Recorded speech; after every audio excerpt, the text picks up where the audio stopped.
dalam langkah. Mestinya setiap kita menyelesaikan masalah apapun yang perlu dikerjakan itu kan harus memetakan masalah dulu atau problem mapping. Nah, pendidikan kita masalahnya apa sih?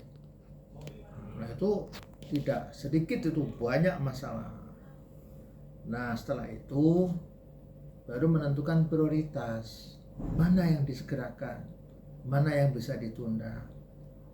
Nah, baru langkah berikutnya yang buat kebijakan untuk menyelesaikan masalah tadi. Nah, itu baru turunannya berupa aturan-aturan, pedoman, dan sebagainya. Nah, itu tidak lepas dari dukungan anggaran.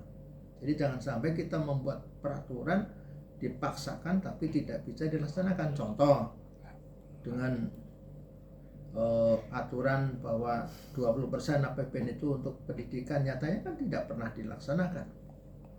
Nah, buat apa cuma slogan-slogan yang akhirnya tidak bisa dibuktikan? Itu lebih baik tidak terlalu besar tapi operable sehingga mencapai sasaran. Tuh, ini karena kita keliru di dalam membuat skala prioritas. Contoh periode yang lalu, nah mereka belajar, kamus mereka itu bagus, tapi abai terhadap kondisi perguruan tinggi Indonesia dan juga mana prioritas untuk model perguruan tinggi yang ada di Indonesia ini. Jangan dipaksakan begini, pasangan begini, sehingga akhirnya sekarang ini bukan hanya lebih baik, ya, tidak ada hasil yang lebih konkret, yang lebih baik, tidak ada. Tuh, makanya ke depan kita harus mendaur ulang apa sih yang mendesak sekali untuk kebutuhan di pendidikan Indonesia. Setelah itu baru tetapkan skala prioritas. Nah, baru membuat kebijakan dan itu saja sebetulnya. Jadi memang pemerintah harus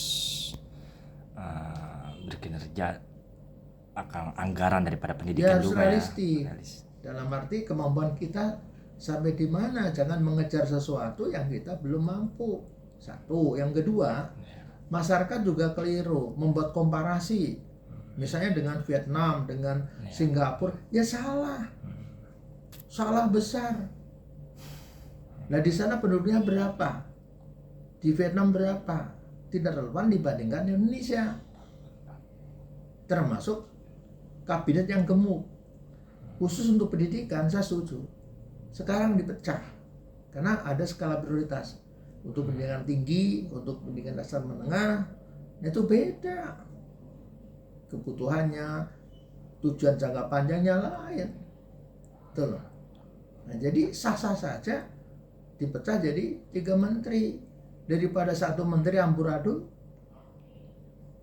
Itu loh, nggak ada manusia yang super, itu nggak ada. Nah, akibatnya banyaknya kemarin yang ada banyak terbengkelai. Nah, sekarang dengan fokus pendidikan dasar menengah, fokus perguruan tinggi, sains dan teknologi, fokus kebudayaan, diharapkan nanti tata kelola dan penanganan berbagai macam masalah itu bisa lebih tuntas. Ya. Oke, siap. Terima kasih Pak Rektor. Oke. Ya.